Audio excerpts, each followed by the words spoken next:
What's going on, everybody? Seminary Covey here, and I am doing another Berean review. I'm going to have to keep doing this because there's bad information that's just coming out, and it just seems like this person thinks it's okay to just misrepresent and say whatever, and no one's going to call him out on it. But this is why we call it Berean review. We're going to go back and see if what he says is so, and oftentimes it's not. And we're going to show that here in this video today.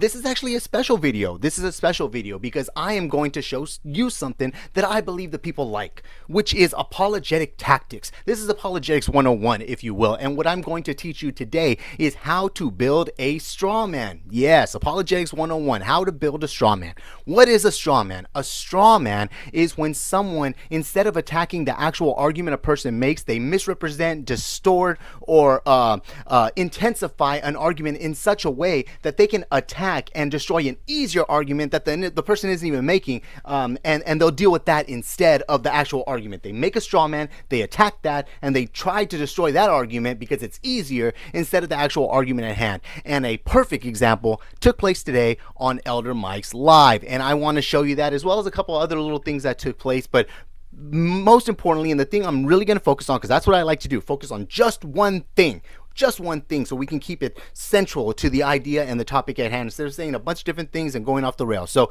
this is what we're going to do today. We're going to review the video, and then I'll tell you why this is a straw man argument. Apologetic Tactics 101. Watch this video with me. See if I can make it a little bit bigger. All right, so this is where Mike sets up the straw man. And let's hear what he says, then I'll show you what I actually said, and then we'll talk about some other stuff. So here is Mike. But this is why people like Covey are dangerous. Covey spent that whole time defending Hegel and defending Hegel's views. Covey spent that whole time defending Hegel and defending Hegel's views. Never once in the entirety of my video did I defend Hegel or Hegel's views. I attacked your misrepresentation of what it is Hegel believes. Let me go ahead and prove that to you. This is my video. Listen to what I say. Going on a little bit more, why is this an issue? Just because I found the source, just because I showed this from a glossary, and it's crazy to use that type of a definition from a book that has nothing to do with philosophy, what does that matter for the argument at hand? I'm glad you asked. So this says, and this is why it's just too simplistic. It's too simplistic. It says Hegel, who posited the history, he posited that history progressed along the course of a dialectic from thesis to antithesis to synthesis. For those of you that may not know, a dialectic is a method for discovering truth, or for interpreting truth, or for explaining truth. It's just a method, right? So there's a couple of things I want to show you. This is being promoted as Hegel posited that history progressed in the form of this dialectic from thesis to antithesis to synthesis. This makes it seem, Pastor Mike makes it seem, that Hegel is the one that uses this, almost like he's the one that champions it, almost like it's his thing, but it's not. Let me show you. A simple service level research beyond New Testament surveys can kind of show you that.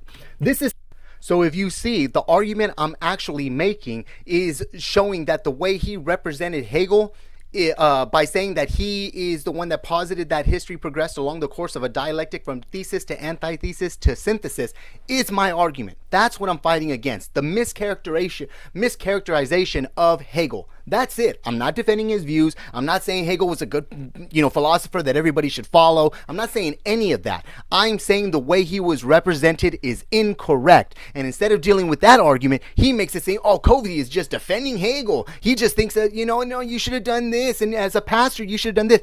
All that is deflection. You can see that's what is called a straw man. Instead of dealing with my argument of him misrepresenting Hegel, saying that he's the one that posited the history of the dialectic from thesis to antithesis to synthesis, he just says something else, says, well, let's now defend or come against Covey's argument of defending Hegel, which I never did. That is a straw man. But he is known to do this. This is what he does whenever we bring up arguments about some things that the church fathers said. He's like, oh, well, that's just Catholic teaching. You just want to take us back to the magisterium or the Pope. No, that's another straw man. You're building your own arguments to attack something easier instead of dealing with the information at hand. And that's what we mean by shutting down the conversation. You don't want to deal with the actual information. You talk about something else. And we're not saying that you don't want to talk, because you talk a lot. We're saying you don't talk about what's actually at hand, the issue at hand. You build a straw man and then deal with that. Now, I just wanted to show that that's not actually what I talk about. It's not about defending Hegel. If you go back and watch my video, I never said you should follow Hegel. I never said I agreed with Hegel. I never defended Hegel. All I did was say that you represented him wrong. That's it. And I think that is fair.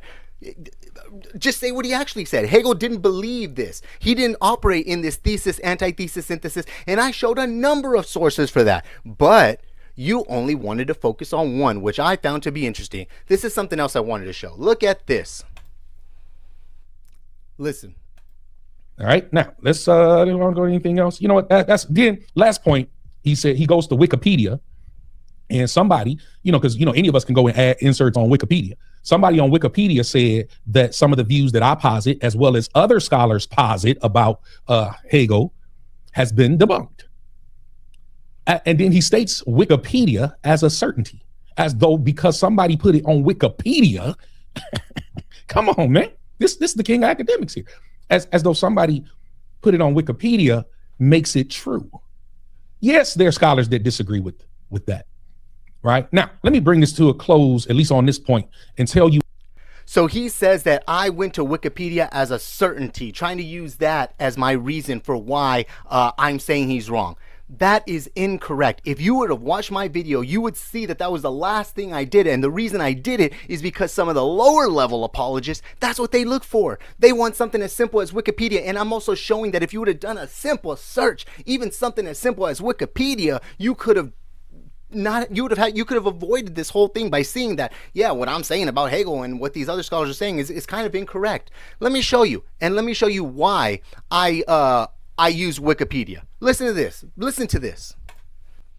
And just to kind of wrap all this up, I just wanted to show, because I went into some deeper things. I went into the Stanford Encyclopedia of Philosophy.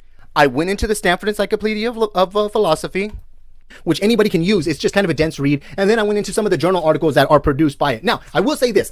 I went into journal articles that were produced by scholars that specialize in Hegel's philosophy. That's what they do. They deal with Hegel. That's their life's work. Now listen to the nuance that I offer when presenting these arguments. Mike said that if I was honest, I would have showed the other side. Listen to this.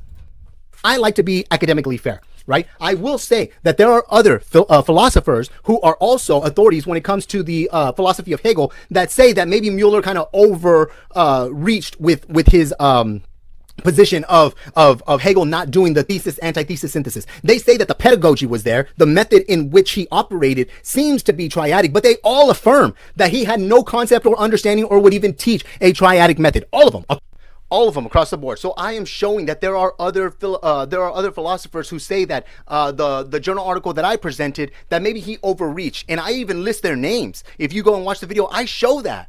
That's how you should refute an argument. Deal with what's being said, not some other stuff. But let's get into the Wikipedia thing and why I went to Wikipedia in the first place. Listen to this.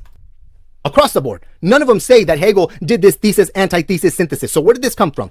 A simple, and I'm not one to do this, but it seems like people need to hear this type of stuff. So I'm not one to do this, but it seems like people need to hear this type of stuff. There's people that they don't know how to research. They rely on what they find on a simple Google search or in the glossary of some New Testament survey type book. I'm doing this for people who don't really know how to research. I am doing a simple Google search that leads me to a Wikipedia article that shows you this, just to show how simple it is to refute what it was that you were claiming in regards to Hegel being the one that posited this dialectic of thesis to antithesis to synthesis.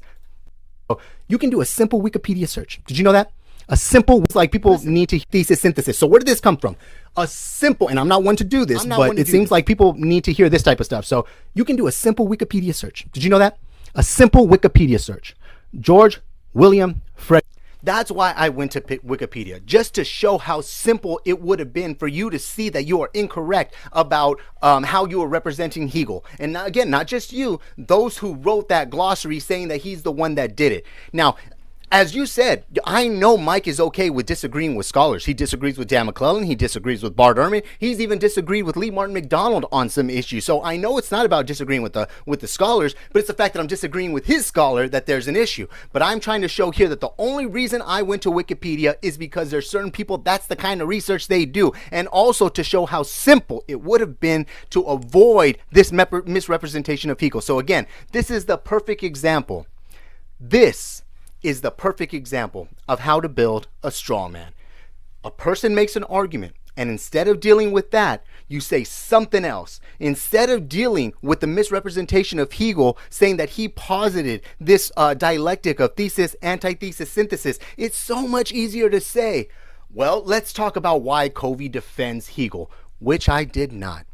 This, ladies and gentlemen, is how to build a straw man. Join me next time for another Berean review. Later.